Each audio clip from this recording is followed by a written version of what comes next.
আপনার যৌবনকাল, আপনার সৌন্দর্যতা, আপনার ধন সম্পত্তি, আপনার টাকা পয়সা, আপনার সম্মান, সব কিছু আল্লাহর দান। আপনার কাছে যেটা আছে আর যদি অন্যর কাছে সেটা না থাকে, এর মানে না আপনার অধিকার আছে অহংকার করার। অহংকারকারী আল্লাহর কাছে সবচেয়ে অপ্রিয় বান্দা।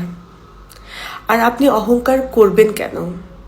এই সব কিছু আমাদের সৃষ্টিকর্তার দান। আল্লাহ সুবহানাহু ওয়া তাআলা আপনাকে এই নিয়ামত দিয়েছে, আর আপনি অহংকার করতেছেন। অহংকার করবে তো আল্লাহ। শুধু অহংকার করার অধিকার, হক আছে শুধু আল্লাহ সুবহানাহু ওয়া তাআলার, আমার আপনার না। আপনারা যা এই যৌবনকাল নিয়ে, তারপর আপনাদের ধন সম্পত্তি, সৌন্দর্যতা নিয়ে যতটা অহংকার করতেছেন, এই অহংকারের মালিক আপনি না। এটা আপনার আপনার তৈরি করা না। এটা উপরওয়ালা আপনাকে নিয়ামত দিয়েছে। এটার হেফাজত করেন, এটার সঠিক ব্যবহার করেন, অপব্যবহার না। মানুষকে লাঞ্ছিত করবেন না। আপনার কাছে যা আছে, অন্যের দুর্বলতা নিয়ে কাউকে ছোট করবেন না। প্রত্যেকটা মানুষের জীবনেই কোনো না কোনো দুর্ঘটনা থাকে। কাউকে না জেনে কাউকে খারাপ কথা বলা যাবে না। এটা আপনার অনেক বড় মাসুল দিতে হবে, আপনার আমল নষ্ট হবে।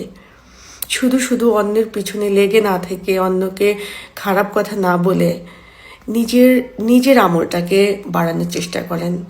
নিজের গুনাহটা কিভাবে মাফ হবে সেই চিন্তা করেন। আমরা দুনিয়ার শেষ পর্যায়ে চলে আসছি। আমাদের ভিতরে যদি এত কিছু দেখার পরেও যদি পরিবর্তন না আসে, তাহলে আপনার ভয় পাওয়া উচিত। আপনার ভয় পাওয়া উচিত যে আপনার ভিতরে এই ধরনের পরিবর্তন আসতেছে না কেন, যেটা আল্লাহ সুবহানাহু ওয়া তাআলা পছন্দ করে।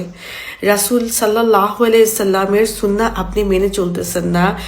আপনি বলেন মুখে শুধু আমাদের নবী রাসূল সাল্লাল্লাহু আলাইহি সাল্লামকে ভালোবাসেন, কিন্তু উনি কি বলেছেন সেই বিষয়ে আমলও করতেছেন না।